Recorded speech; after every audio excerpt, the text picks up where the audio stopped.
Jesus didn't have a problem with people that's in the streets. He had a problem with religious people. How can I help anybody when I was not even able to help my own son? I would never do that. And I became that in a matter of minutes when they took my pain pills away. And I said, I'm not where I want to be, but thank God I'm not what I used to be. This is Faith in Your Recovery. I am Randy Davis. Welcome to the battle. Thanks again for joining us here on Faith in Your Recovery. We're glad you're with us. We've got a lot we want to share with you today, so we're going to jump to it pretty quick. Our guest today from Union City, Indiana, over there real near that Ohio line, Tyler Miller. Tyler, welcome. Hey, good to be here. Thank you. We're glad you're with us. We're going to hear Tyler's story, and I'm sure he's going to have some words that'll make a big impact. I don't want to steal his thunder, but I understand, Tyler, you just celebrated 1 year clean, right? Yes, sir. It's a big deal. That is a big deal. That's we want to hear some of the struggle that was, a major part of your life. We want to hear about the victory. We want to hear about where you're at today. So let's just jump into that. Let's go back to those early years, Tyler. Tell us what you were like. What kind of a quote-unquote kid you were. You're not much older than that now at 33, but tell us of those younger years. I was adopted when I was really young. My mother was an addict. It still is. Actually, she's currently in jail, my birth mother, and I was adopted when I was about 1 year old. Me and my sister were. I have a younger brother who was not adopted with us, and he's currently in the same jail my mother is right now. That was part of it. I was raised in a good home, went to church, all that, did good in school, and, my addiction was in the last couple of years, and it all just came to a head. I grew up, I was fine, straight A student, all that good stuff.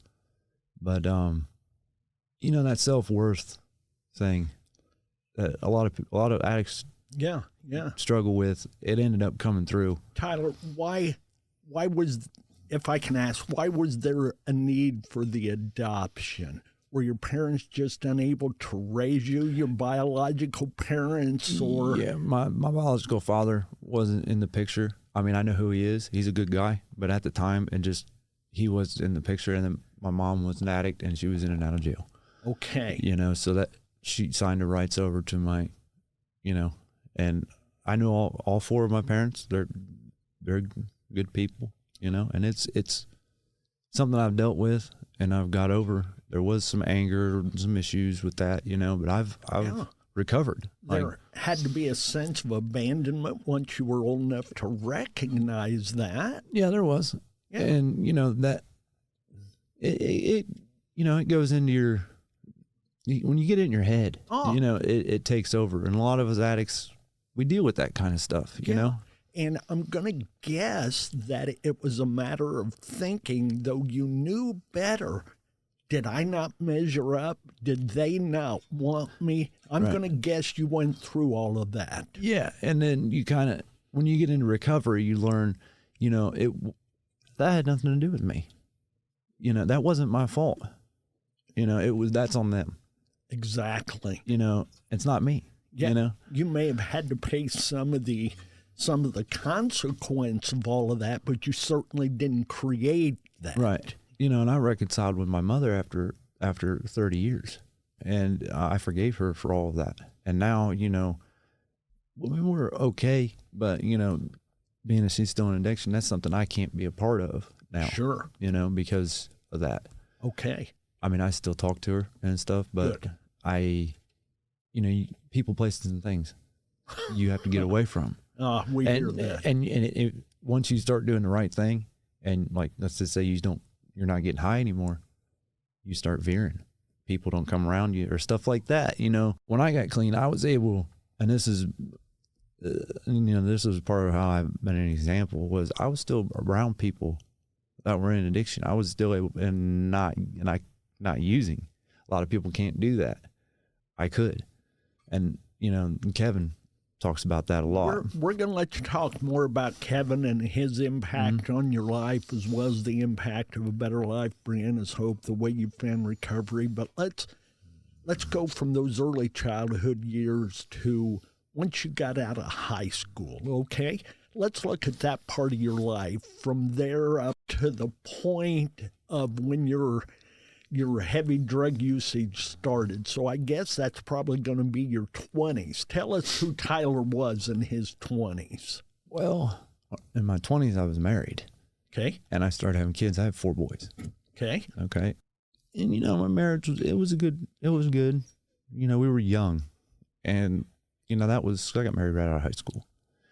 And, that stuff happens, and you bump ups and down bumps and this and that. You grow and things happen. When I got into my, about 30, I think 31, we split. I got a divorce, and I was with another girl, and I got my heart broke. That's where the addiction came. That's where the spiral started. Mm-hmm. Okay, I'm going to go ahead and ask you a tough question here. What was it that finally was the last straw in your first marriage? The other girl. Okay. Thanks for your honesty. We appreciate that. Folks, as you can tell, this is pretty raw, and it's one of those things where Tyler is, as we said earlier, he's just now a year clean, so this is all pretty fresh as well. So let's hear about that moment. You mentioned it was a heartache and a heartbreak that kind of started you downhill. Tell us what those moves were like, what those steps, what they entailed, how you got started, your drugs of choice or drugs of doom. Mm-hmm. Hit that. Okay, so when I was about 20 years old, okay, I had dabbled, and it was fun. There was nothing connected to it in cocaine. Like, I was just doing it for fun. Like, I wasn't addicted to it. And I put it down, like, no more, So there was no trauma attached to it or anything. It didn't create issues. I was just, it's a good time. Hey, I like this. I'm going fast. Woo, And there wouldn't, but I put it down, right? So fast forward 10 years. Okay, so I come to this heartbreak. Major trauma. Okay, and the seed was planted in my head. Well, you could relapse. There's a chance you could relapse. And that was it. That was all words. Words are very powerful. And that got in my head on top of the heartbreak. Okay, I'm not good enough. I could relapse. This is all I am. So 10 years removed from my usage. This is all I am. So what were you turning to at that point? I went to meth. Meth, okay. Yeah. And, I thought I could be a weekend warrior. I'll just do it on the weekend. I'll be all right. They told me, don't do it. It's not going to work out for you. It ain't going to be good. And it didn't. A weekend, it turns into, we can do a little bit more. We'll be okay. We'll do a little bit more. We'll be okay. All of a sudden, it was a 3-day weekend all of a sudden, instead of a 2-day, then a 4-day. And it started affecting my body. Lost weight. I started getting real paranoid.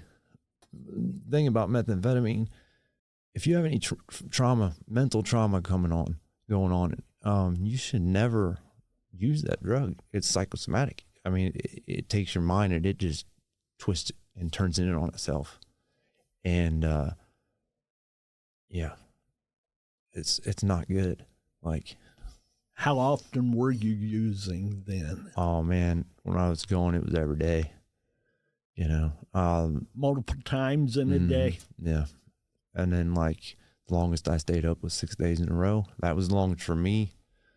No sleep deprivation, not eating, not drinking. I mean, that in itself would make you go loopy. Yes. Physically, emotionally, everything. Mentally. And I was still dealing with the heartbreak, and from the divorce too, I deal with the guilt from what I had done to my ex-wife, with the cheating thing.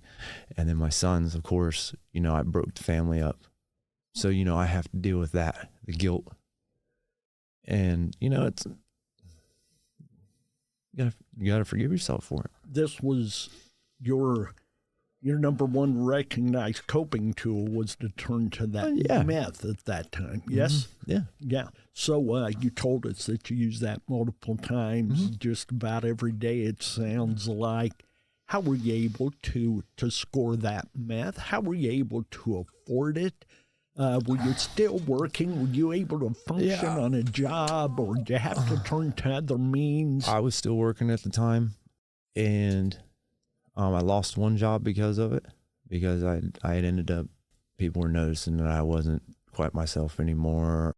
I had ended up actually, I got a bad batch, and I ended up breaking out real bad, and they noticed that, but my demeanor was just different. I was losing weight, obviously. Absolutely. And I just wasn't myself. And I failed a drug test at work, you know, and they fired me, you know. So I got clean for about a month after that. Got a new job. Hey, everything's going good, you know, and cool. I'm clean, feeling good, you know, and then I wasn't quite done with it. What drew you back to it? Did someone offer it to you, or did you go on a search? I had gotten with a girl. Okay. And then she offered it to me, and I did it. Boom. And then I got, you know, most people say if they do it again, they're going to do it worse. And I did it. I went bad. And I mean, I got strung all the way out, and it got really bad. I ended up having a car crash because I fell out a couple days before Christmas. This was 2020. Yeah. That accident, was that a single car accident? Yeah, it was just me. Just you. Nobody. Okay. I was the only person that totaled my car. I ended up getting a rental. And then, you know, after that, I mean, it was just that Christmas, I was just falling out. I just wasn't myself. Okay. You know? So you've lost the one job just, you know, by the spiral from within. You've had the accident. Take us to the next step. You just mentioned there that you were like a month clean, but then I had another job. Okay. And I ended up losing that one. For the same reasons? Well, actually what had happened with this one was I had went into this, I'd had a concussion from the car crash. Okay. Thing you're not supposed to do is you're not supposed to use if you've got a concussion. I used. Well, I had like these 10 days kind of thing. And where I couldn't remember anything. I went in like this mini coma thing or whatever. Nobody knew where I was at. I didn't know what I was doing. I was using at the time. And I just went into this, I don't know. I mean, and I woke up 10 days later thinking it was still December 23rd. It was like, what was it, January 9th or something like that? That's how I lost the other job. So you were kind of a 10, 13 day, like a bender. Out. Yeah, I was just gone. You know, nobody knew where I was at. I didn't know what I was doing, and I don't have to remember. I got bits and pieces of it came back, but I still don't. I can't put it all together to this day. How do you feel about that now, as you look back at that? As I look back at it, you got to feel lucky to be alive. Yeah, I mean. Of course, the car crash could have killed me. I mean, that in itself, I could, you know. Absolutely. And it's just. And then the concussion and the use of the meth on top of that, it's dangerous. But I wasn't done with it. So what ended up happening from that was I ended up going to Reed.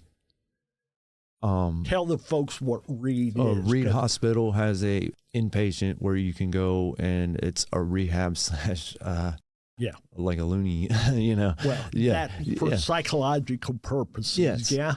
That's over in Wayne County. Right. And I went there for 3 days, and that was, you know, the beginning of my, you know, I needed to get, you know, I was getting clean there because I went there because I wanted to get my memory back because thought I was crazy.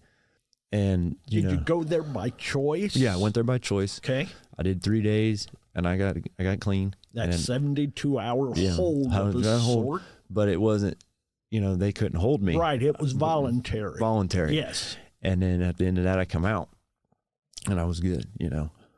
And from that point, I decided, I'm not doing this no more. So, was that your last usage? Yeah. It was. Mm-hmm. So that's 72 hours after coming out of that 10, 13-day stupor, that blackout, whatever you want to label that, you made the decision. Were you just sick and tired of being sick and tired? Is that why you made that decision? Yeah. Or you just wanted to find you? I had, I went in there, I was in a room, and I was Solitary scared. room by yourself? I mean, there were like a couple more patients in there. We were Okay. out and stuff like that. All right. But it was just the feeling that I was all alone, and I was scared, and I was paranoid, of course, because I was coming down off the drug. And I'm like, I can't do this again. Like, I can't do it. And of course, I was missing my sons. And I was like, I just can't do this. I have, and from there on, I said, no, I'm not going back to this paranoid state. I'm not doing this. I'm not putting myself in this again. I mean, I was weak. I lost my mind. The drug had made me lose my mind, and I'm just, that was a bad thing for me. Had people been trying to get you to go for help, or was this just Tyler knowing that he knew this isn't going well? I need help. Yeah. A lot of people didn't say a lot to me. Like, when I lost a couple of jobs, they said, you go get some help for this and stuff like that. But you're not going to do it unless you want to. Exactly. So did you have anybody kind of rooting for you at that I did. time? I had like my sister, my dad, my family. They didn't say a whole lot, but they did at the same time, They didn't have to say a lot. You knew what they meant by a few words. Yeah, it was like that. Like, because when you're in addiction, it's a shameful thing. Like, they don't want to, and you don't want to talk. Y'all want to talk about it. Carry a sign. And like, if they say something to you, you're going to be defensive because you're insecure about it, and they don't want that either. They don't want to, so it's really got to be something you want to do. You want to get clean, and then there's no fight with anything. There's just a fight with yourself. You want to do it, and now I'm going to do it. I don't care. And that's where I'm at today. Today, I don't care. I'm not getting high again. How? Okay, there you are. You've just spent that 72 hours there trying to get your head together and trying to get your life together, and you decide during that time, I'm done. Right. Give us the next step of how that worked for you and how you moved forward. So I got all of that, and then I spent about a month, like, I didn't interact with hardly anybody, like nobody, Okay. because I don't know, I just didn't want to. Well, you were still trying to find yourself. I just didn't want to mess with anybody because I was scared still from coming out of the psych hold. That's a scary thing. And I was still trying to figure out, what am I going to do? I had my apartment, and then, my sons, and then I just had a lot of things going on. I don't have a job. I don't have a car. What am I going to do? So I was just stuck in this kind of state, where I was just scared. Well, that's a transition time. Yeah. It makes total sense because you were not clear enough of mind to make the best choice for you, though you knew what the worst choice had been. And I was dealing with the emotions too that I was trying to mask with the drug, because the drug in itself would make you fast. It's fast, and you wouldn't want an aggressive, and everything that you were kind of feeling. And you wouldn't even be, you'd be thinking about something else, and 10,000 other things other than that. You bet. Yeah. And then you started to feel, I'm going to guess, during those 30 days. Yeah, I got out of it. And, I had to, you have to have a mindset. It just has to change, And those days, that's what I was doing. You know, you're starting to build your self-confidence back, starting to, you know, what am I going to do? What are my steps? What am I going to do? Yeah. But I was white knuckling. You know that term. Absolutely. Okay, Go ahead and explain it to other folks. So white knuckling is you're not doing anything like meetings or anything like that. You're just not using. You're clean. You're not doing anything else though to help. Just staying clean. And that's not really the best way to go about it. You know, you need a support group. You need somebody that knows what they're talking about. You know. What about at that point right there? Had you talked to your family and told them, and I'm not asking you did they believe you because they had to be up and down with stories, but had you told them at that point, I'm done? Yeah. How'd they respond? Oh, they won't. I mean, it's, all of them were like, great. You know, yeah, that's what they wanted. They never wanted to see me walk down that path. None of my parents did. All four of them. They didn't want me to see me go down that path. And yeah, they supported me 100%. And so then tell us about that path. Tell us that, you know, you said you had that 30 days of self-imposed isolation or being by yourself. Tell us about day 31, so to speak. So actually, I had, it goes with Kevin now. Kevin Lawrence, he had contacted me at one point, and I kind of fought him off the first time he contacted me. So then I'm sitting here, I'm like, man, I got to do something else. You know, I need a coach. Because I'm sitting here, I'm spinning. I'm like, I don't know what I'm doing. And so I got a hold of Kevin. This time I get a hold of him, and I say, I need a life coach because I don't know where I'm going from here. And I need somebody because I know how Kevin is when he was coaching my boys. And explain that to folks who don't know. Okay, so Kevin, he's hard nosed. You know, he's like, you need to do this. You need to do this. You know, and when he's coaching kids in wrestling, he's like, no, you do it this way. Do it this way. Do it this way. And that's what, for me, I was an athlete. All right, so being coached, I needed that. I needed directions. I needed somebody to go, boom, you need to do this right here. And I like to argue. So I needed somebody that, no, you know, that's part of it. You know, I like, and no. Kevin doesn't argue well. No. Okay. He just tells you. He tell me, and that's what I needed. That might not go well with somebody else. No. But for me, that's what I needed. I needed somebody right there. And he did it for me. And I invited him over to my house, and I started talking about a couple of things. And he was just, boom. From that night forward, it was a different mindset. Do you remember anything in particular that he said that really caused the lights to come on? Actually. So he said something to me, and this was, looking back at it, is like the smartest thing ever. He said, I have something in my pocket, and you can have it. You can have it, and whatever it is, you can have it. But I need you to tell me what it is. And he pulls it out, and he's like, well, what is it? I said, cocaine. You know, I don't want to do meth again because it looped me, but on cocaine, I was having fun, right? So I said, cocaine. Okay, so he left. You know, after that, we talked a little bit, and he left. Light bulb came on. I don't have a car. I don't have a job. I should ask for his car keys. I should have asked for money, not cocaine, right? That was the light bulb. That boom. And so I texted him. I said, I like how you just played with my head right there a little bit. Got me thinking, and that was it. Like, I should have been thinking about anything else that would have been better for my life other than that. And that was the moment I said, because I had struggled with whether I was an addict or not.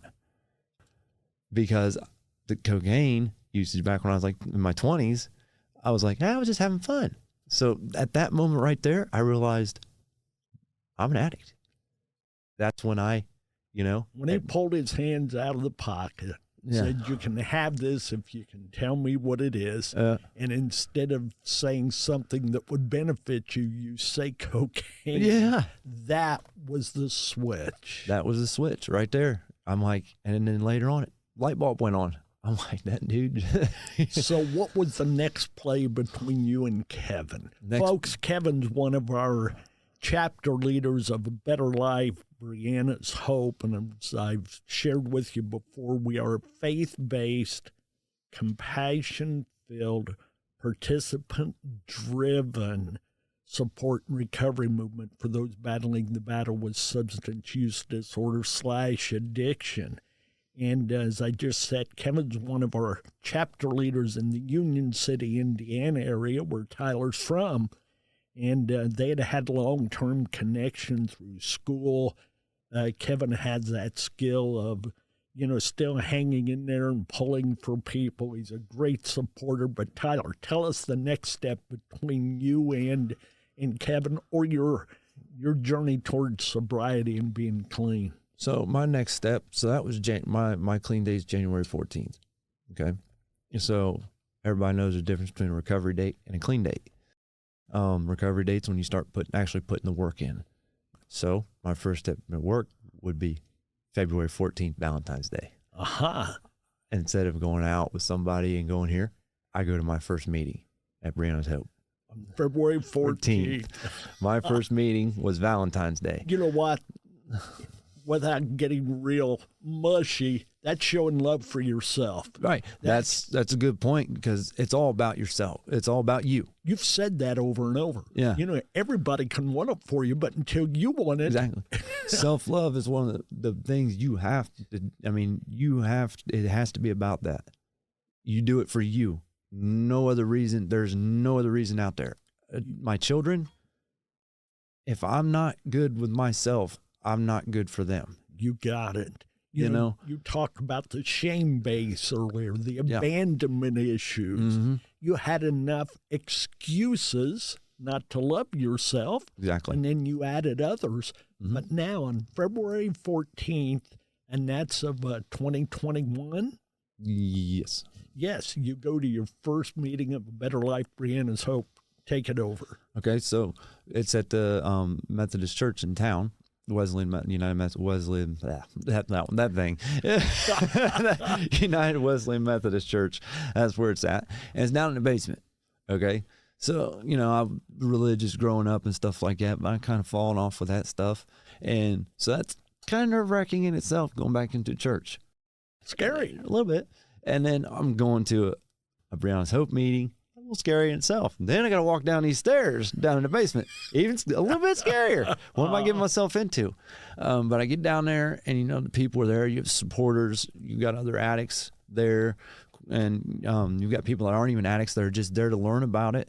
Because they've had family members or something else. Ballpark, how many people were there that night? Man, I can't even remember. Would you guess maybe 18, 20? Something like that. Okay, yeah. That's close enough. But I start listening to it, and I start listening to what other people's stories and some of the lessons they go through and stuff like that. And I just started applying it to my life, And then, a lot of people, they'll go like into NA.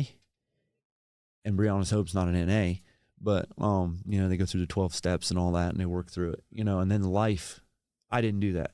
Life put me through the 12 steps. Naturally. I've never heard that phrase. I like that. Life put me through the 12 steps. Like, I've looked at the 12 steps, and I'm like, this all happened to me. I didn't have to go to it. I'm not going to say you don't go to an NA. No. Because that's a great support system. Absolutely. Any support system you can get is a good one. That's a good comment. Yeah. Any support, any kind you can get, it was a good one. But mine it just happened. That's just how it happened, And I think I missed 3 meetings in a year, 2 of them because of work. Now, these meetings are weekly, so that's every Sunday night. Basically 52 in a year. Mm-hmm. Of course, there can be weather, something else put a twist to it, but you only miss 3 in a year. You must have been pretty serious about recovery. Yeah, I mean, it's the only one I can make because I work night shift, 7:30 to 5:30 in the morning. So this is on a Sunday night, and our night shift doesn't start till Monday. And even if we have to work overtime, we work on a Sunday, it's at 9:00. So the meeting starts at 6:30 and runs till 8. So I'm good. you know? That's awesome. That's awesome. Tell us a little more about your involvement and any other steps or resources you may have used, people you may have relied upon to help you get to where you are today. I relied on, I have a group of friends, that I would, talk to and stuff. Kevin was the heavy one. He was kind of a sponsor in a way. He wasn't an official sponsor, but he was kind of my sponsor. He was your go-to guy. Yeah. If I, you need to have your support. You reach out to this person isn't here. You reach out to this person, this person, this person. He was my main guy though. And as I got further along, it was like every day I was talking to him, asking him how he's doing. He's asking me how I'm doing, those kind of things. And then it started dwindling off because I'm not needing him as much. I needed him, just to kind of keep me steady, and he did a great job. And now others look to me when they need help. I kind of, how's that make you feel? It's pretty neat, really.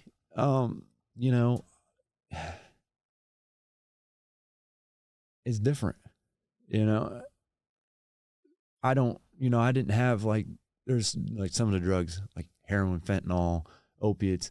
I don't have experience with those, so some of those I can't really, but I can help with the self-love and understanding, you need to stay away from this, stay away from that, and just be a support if somebody needs help. Somebody can talk to me or something like that because I understand it, Empathy is a big deal. Boom. That's a good word, empathy. Empathy. Feeling. Sympathy and empathy are two. Yeah, exactly. I can understand what they're going through, because God did it, I've fought through the triggers. I had triggers early on. I don't anymore. That's the thing. It's all here.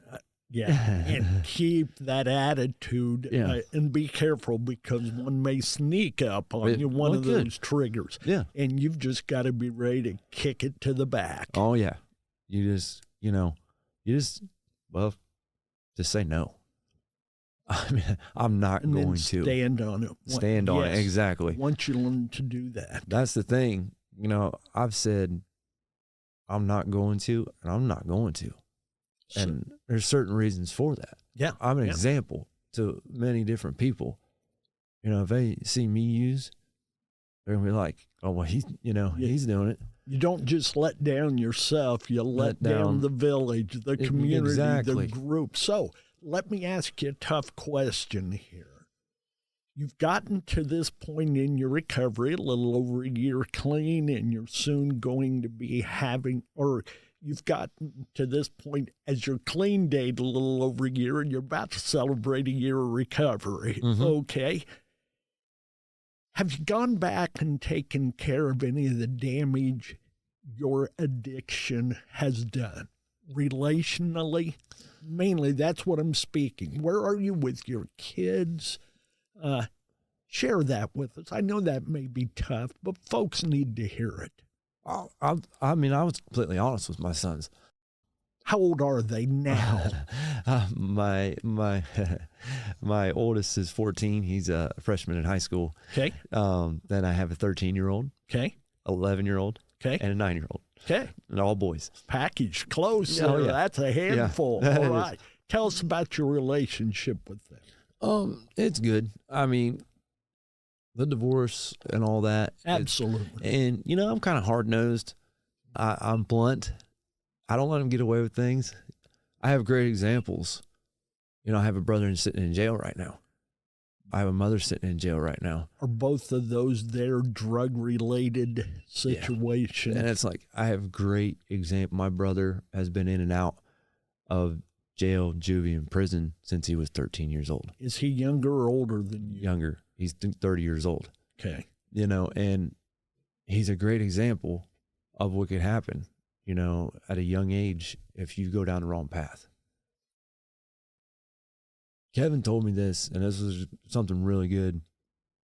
Now that I've went through it, if one of my sons does go down that path, I can help him. I'll know exactly what to do. And that's a big deal. you're going to have that empathy that you just spoke Exactly. about. Because you know the damage it did for you physically, emotionally, relationally, all of those. Mm-hmm. And to know if you've got a son doing that, you're going to know what he's doing in order to stay close and to love without enabling and crossing. I don't see you as the kind that would enable. I will tell you that, Tyler.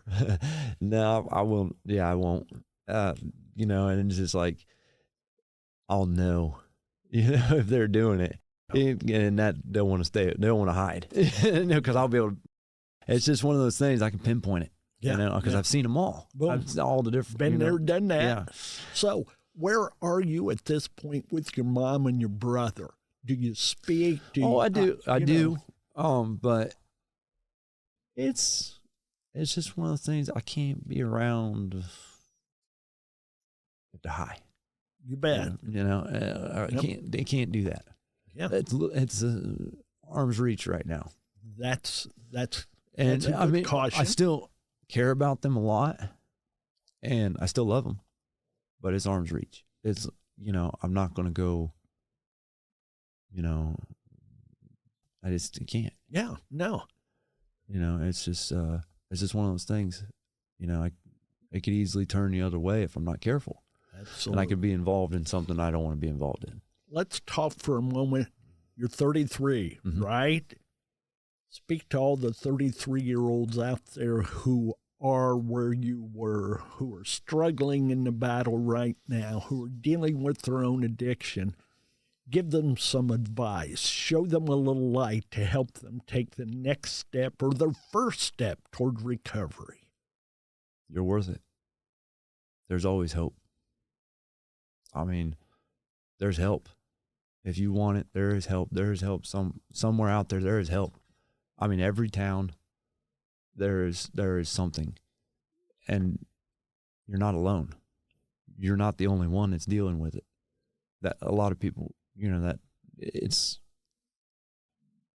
I'm going to ask you to add one more thing to that simply because of what you said earlier.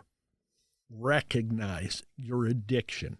When Kevin pulled that out of his pocket and made that comment, that's when, wow, you know, I've been fighting this battle and recognize it and then recognize and reach out. A couple of good Recognize and reach out. There are people out there that will help you, that won't look down on you, that recognize that you are fighting a battle and they'll help you. How many people are you around now that recall the Tyler of that time of addiction who see and go, man, I can see a difference. You know, there's been a change. There's a lot. Like a lot of people, you know, even addicts, you know, now they'll that's awesome. That's great. You keep doing what you're doing, you know, and that's a big thing why I keep doing what I'm doing. Now it's not just about me. It's about them, because they look at me, if he can do it because of who my family are, they know him well. You know that, and they're like, if he can do it, we can. You know, and that's a big deal to me. Oh, you know that should be. That's a big deal in my community, because I was known very well as for the wrong reasons. Well, wrong reasons, but both sides of my family are known very well in town. Okay, all around. Okay. And I was a coach and stuff too. You know, me doing this and coming up out of it, and it's a big deal. You know what? It works both ways. When you recognize the fall seems greater, but because you were recognized and you've made the climb, it makes the climb even go farther. Right. You know, people sometimes love to see you in misery, but to see you in success. They've got to be shaking their heads going, there is hope. Yeah. As we say, hashtag addicts do recover. We do recover. Yeah. You're living proof of that. How do you want to continue to help those who are struggling? I have my messenger. I have my, you know, certain people have my phone numbers and stuff like that. And I keep going to the meetings as an example to anybody else that walks in that door. You can do it, because I'm young, you know, and it can be done. Yeah. I mean, I still have issues. I mean, you know, everything's We all do, Yeah, all right? everybody got Mine everything. may not be addiction, but I've got issues. Everybody's got, even if, you're walking through life, hey, about bills, this and that, and all the other things, we all got stuff that's going on. Flat tires come to all of us. Everything. Frozen water lines. Yeah, it's freaking snowing outside. Who likes that? Nobody. That puts a damper on my day right there. It's cold. An interesting question. You made the comment how when you went to that first meeting on February 14th of 2021, it was kind of tough to even walk down those steps at the church. How do you feel in the church now?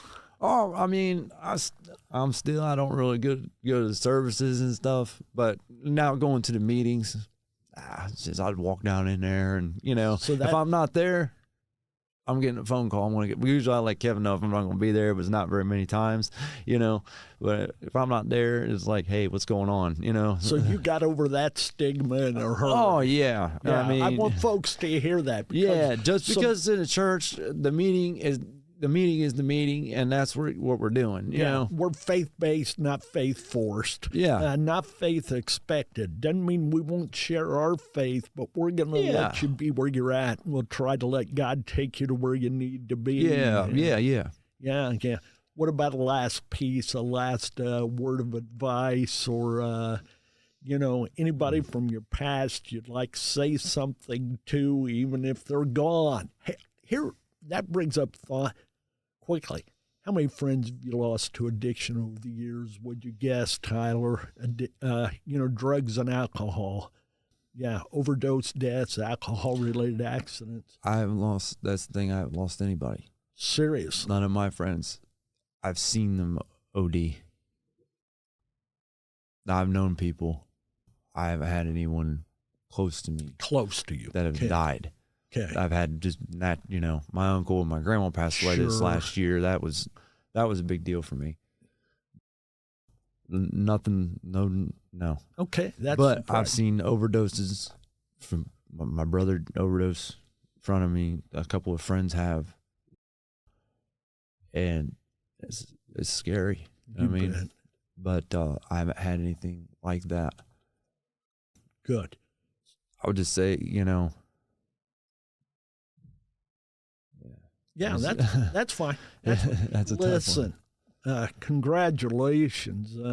Don't let the journey stop here today. I once heard it said we didn't come this far to only come this far. Right, yeah. We celebrate that 1 year being clean, that soon 1 year of recovery. Well, that's why I thank you for letting me come on this, because this is bigger, well, than what I was doing, right? We'd like to bring you back for year 2, all right? Hey. Hear about where recovery is then and where that clean date is. And one of the things, there's a difference in getting clean and clear. Clean just simply means I've stopped using. Getting clear is a matter of being able to function and getting rid of some of those addiction behaviors, and you're getting there. I mean, it's a mindset. You have to have the mindset. It doesn't matter what goes on in my life, I'm not going to use. I mean, everybody, like I said, everybody's got bad days. Everybody's got this and that. I'm not going to use, period. Awesome. Those are good closing words for you. Not going to use, period. Yeah, big one. Yes, we'll let that be that. Once again, Tyler, thanks for your willingness to be vulnerable, to be real, to be raw, to share with us, to let us know that not only addicts do recover, but you have recovered, and you continue to walk that journey. Keep it up. God bless. Thanks. I know you're going to be there with and for others, and folks, that's why we're here. It's about all things addiction. We recognize, we realize no two journeys are the same. Nobody's going to take the same path, but we also realize and recognize that your recovery, your clean time can begin today. Let it begin today. Take that first step. Recognize your issue, reach out, and if nothing else, be back with us for our next episode, because it can start there just around the corner. Take care. God bless.